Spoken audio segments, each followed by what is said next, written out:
बिस्मिल्लाहिर्रहमानिर्रहीम। अस्सलाम वालेकुम व्यूअर्स। यहाँ पर हम करेंगे 4.38 which is very conceptual question. Student इसको सोल्व करेंगे।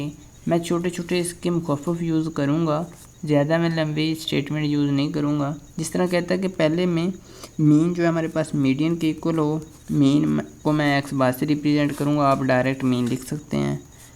ये हो हमारे मीडियन के इक्वल और मीडियन हो हमारे मोड के इक्वल। तो डिस्ट्रीब्यूशन की क्या सिचुएशन होगी, तो हम कहेंगे जब तीनों बराबर हो तो हमारे पास डिस्ट्रीब्यूशन होती है सिमेट्रिकल।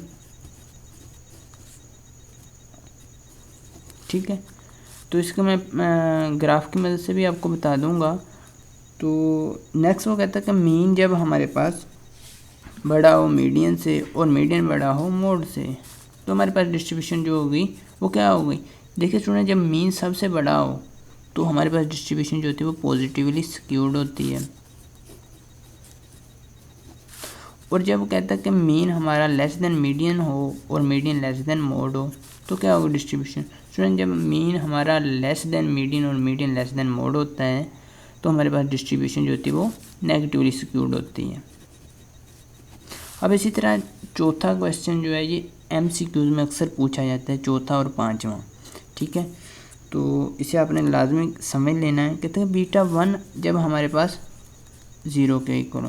पहली बात कि बीटा 1 की आ गई। बीटा 1 जब 0 के इक्वल हो हमारी डिस्ट्रीब्यूशन हमेशा नॉर्मल होती है, जिसे सिमेट्रिकल डिस्ट्रीब्यूशन कहते हैं।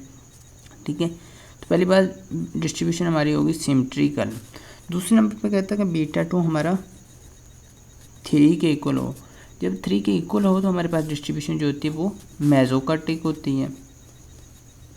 जब 3 से लेस देन हो कुछ, जिस तरह बीटा 2 अगर 2 के इक्वल लिख देता तो हमने लिखना था कि पहले तो डिस्ट्रीब्यूशन सिमेट्रिकल है, दूसरे नंबर पर ये 3 से लेस देन है तो हमारी डिस्ट्रीब्यूशन क्या होगी।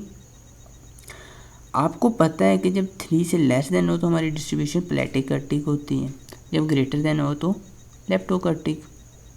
अब यहाँ देखिए उसने 3 दिया जिसकी वजह से मैंने मेसोकार्टिक लिखा। अब नेक्स्ट देखें, कहता है बीटा 1 0 के इक्वल है, तो हम पहले लिखेंगे ये सिमेट्रिकल डिस्ट्रीब्यूशन है। फिर साथ ही कहता है कि बीटा 2 जो है हमारा वो 5 है। 5 3 से लेस होता है या बड़ा होता है। 5 हमेशा 3 से बड़ा होता है। जब हमारे पास बीटा 2 3 से बड़ा हो तो हमारे पास डिस्ट्रीब्यूशन जो होती है वो लेप्टोकर्टिक होती है, तो हम लिखेंगे एंड लेप्टोकर्टिक। इसी तरह अगर मैं एक और क्वेश्चन यहाँ पर लिख दूँ, बीटा 1 0 के इक्वल हो और बीटा 2 जो है हमारा वो हो हमारा 2 के इक्वल, तो डिस्ट्रीब्यूशन क्या सिचुएशन होगी ये आप कमेंट सेक्शन में बताइएगा। मिलेंगे नेक्स्ट वीडियो में एक नए लेक्चर के साथ, तब तक के लिए अल्लाह निगहबान।